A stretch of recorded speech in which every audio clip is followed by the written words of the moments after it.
Isabelle. Julia Stiles obviously played your mom in Orphan First Kill. Did you two really like hit it off? Or it's quite the cosign that she's having you lead her first directorial debut here. I'm so beyond grateful. We had such a great time working on Orphan First Kill, and we were making it during COVID. So Julie was kind of the only person that I was allowed to hang out with.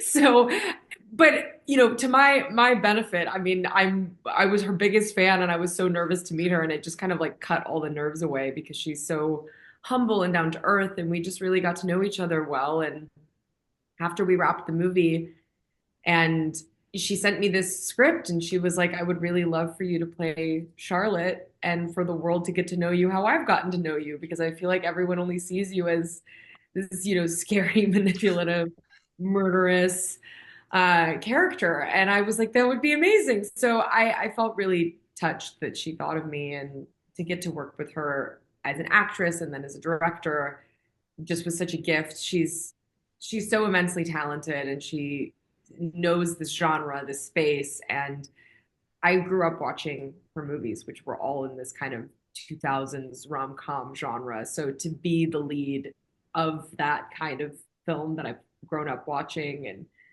my idol in that genre, Julia Stiles, as Mina said earlier, the queen of the genre, is directing the movie. It just felt like a very surreal, incredible experience.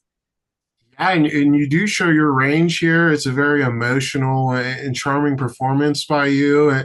And Mina, I was really impressed with your character of Adam. And what was so interesting was that obviously a lot went into portraying the terminal illness, and that's a huge factor in it. But you also made sure that he wasn't defined by his illness. You get to see, his charismatic side. You get to see his personality. How was it kind of finding the balance of, showing that struggle he's in, but not being defined by that? It was something that Julie and I talked about a lot, and we tried to figure it out. I was speaking to a family friend of mine who's a neurosurgeon out of Toronto, and he kind of walked me through all the different things that could happen when you have brain cancer. And initially, we were playing around with, having him have paralysis on half his I mean, one side of his body, which does happen sometimes. It's kind of different for everybody what kind of symptoms they have when they're going through this. But then we decided against it, and I think it's for part of the reason that you just said. We still wanted to show the charismatic part of him. So you do see a scene when he's on crutches and in a wheelchair because he's lost some strength in one side of his body. So we wanted to find that balance, like you said. So it was part of that, and a part of it of just I think something that people go through, especially kids that have cancer, a lot of the time is they kind of forget that they have it because they're trying to be present in their life and still live out their last days. They're not thinking that it's their last days. And I think that was the same with him. I didn't want him to be thinking about that all the time. He meets this incredible woman that's the love of his life, and he's trying to enjoy that as much as he can. And so you see him in the film sometimes get lost in that and then come back to reality. And it's that balance of forgetting about it and then being shocked by the gravity of it all. Yeah. Yeah, I feel like hearing you guys talk about the film is going to make me cry again, so I'm trying not to. Gabby, you Him so easy to cry. It was like, oh my gosh. It was like, Mina, he's so lovely in this movie and so fantastic. Both of you. I cry just thinking about it. Yeah, it's really lovely. And Gabby, you have such a great energy in your performance here. And Helen and Charlotte are seen as such great friends. And we see that your character's practically part of the family. How is it finding that familiarity with Isabelle? Because it comes across very authentically in the film. Oh, thank you so much. It was easy. We had so much fun. We really fell in love. Like, yes, it's Adam and Charlotte's love story, but like really, it's Isabel and Gabby's.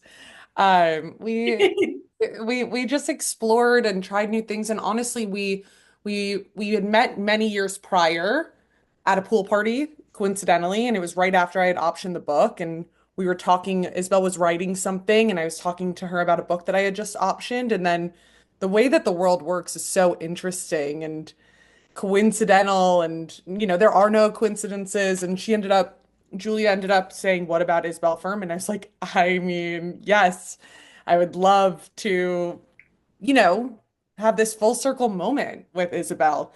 And so I think reconnecting several years later, it was kind of like this, I don't know, we had our own cosmic connection. It was easy. Helen and Charlotte really became so much a part of like Gabby and Isabel's friendship story, you know?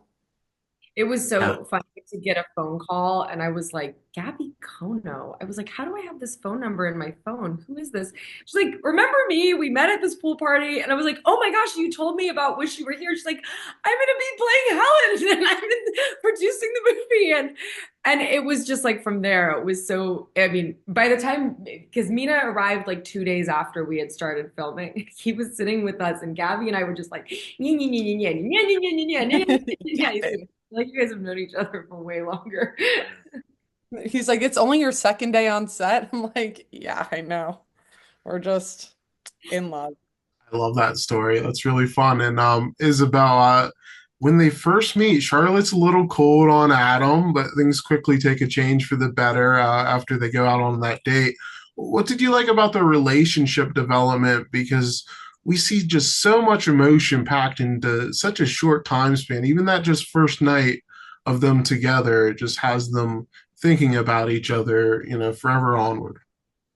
I think it's very relatable for a lot of people to have this moment where they meet somebody and then it's like this sort of snap realization that there's some, Gabby's been calling it like it is a cosmic connection. It's like this soul tie that you all of a sudden are faced with. And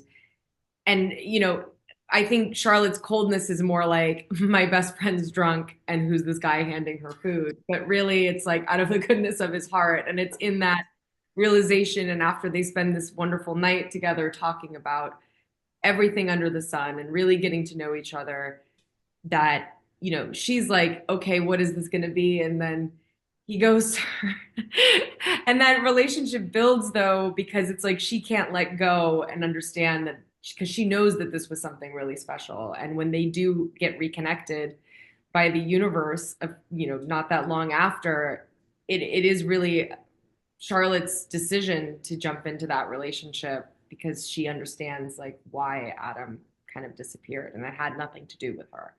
And I think it's a really beautiful story of unconditional love and choosing to love somebody regardless of what the circumstances are. I feel like that's such an important message that so many people need at this time is, to hold the people you love a little bit closer and a little bit tighter, and everything can change in an instant. So nobody really knows how much time they have with somebody. And I Oh. that's such a huge part of this film.